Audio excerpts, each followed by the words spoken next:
Alerte info du jour, Donald Trump avoue qu'il ne s'attendait absolument pas à une riposte pareille de l'Iran. On va en parler maintenant. Donc déjà, je cite, l'Iran est une nation redoutable et puissante, personne ne s'y attendait, nous avons été choqués. Donc c'est les déclarations de Donald Trump qui avoue être surpris par la puissance de l'Iran. Tout ça pour vous dire que du coup, Donald Trump est parti se battre à l'improviste sans aucune préparation.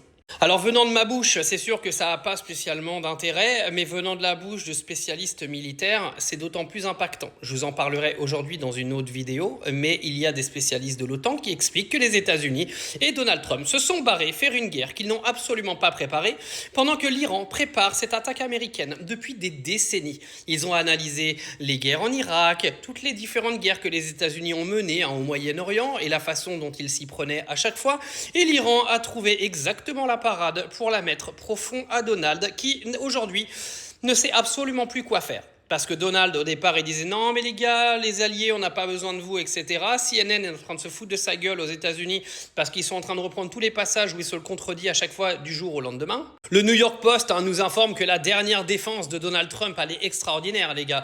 Il estime que Mojtaba Khamenei est probablement gay. C'est pas une vanne, hein. C'est pas Groland, les gars. Il a vraiment été balancé ça. Et quant à l'Iran, eux, ils vont absolument pas lâcher l'affaire. C'est moi qui vous le dis. Donc ils ont transmis un message à Trump. L'issue d'une guerre ne se décide pas par des tweets. Elle se joue sur le terrain, là même où vous et vos forces n'osez pas vous aventurer. Il vaut mieux appeler cette guerre peur épique plutôt que fureur épique. Les Iraniens sont en train de se manger Donald Trump. Il faut savoir que la population iranienne a complètement tourné sa veste.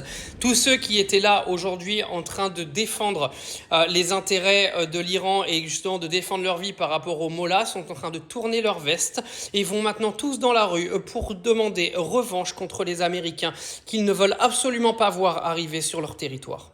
Parce que oui, les États-Unis qui se sont fait passer pour les héros des temps modernes sont juste venus en Iran pour buter tout le monde. La question, c'est de savoir comment Donald Trump va faire pour se sortir de ce merdier incommensurable, parce qu'il va être obligé de se barrer, c'est moi qui vous le dis, vu qu'il n'y a aucun allié qui veut venir l'aider, il va être obligé de se barrer de là.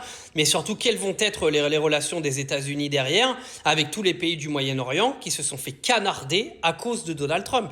Parce que qu'on se le dise, ce qui se passe aux Émirats arabes, au Qatar, au Koweït, à Bahreïn, c'est de la totale responsabilité de Donald Trump.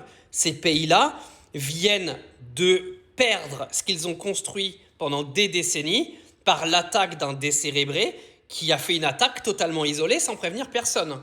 Là, les États-Unis vont tout perdre, mais vraiment absolument tout. Parce que là, les relations avec les pays du Moyen-Orient, avec lesquels ils tenaient quand même sur des énormes relations économiques, ça va être extrêmement compliqué derrière ça. Alors on attend le tour de passe-passe de Donald Trump pour se barrer de ce bourbier dans lequel il s'est fourré, mais ça promet.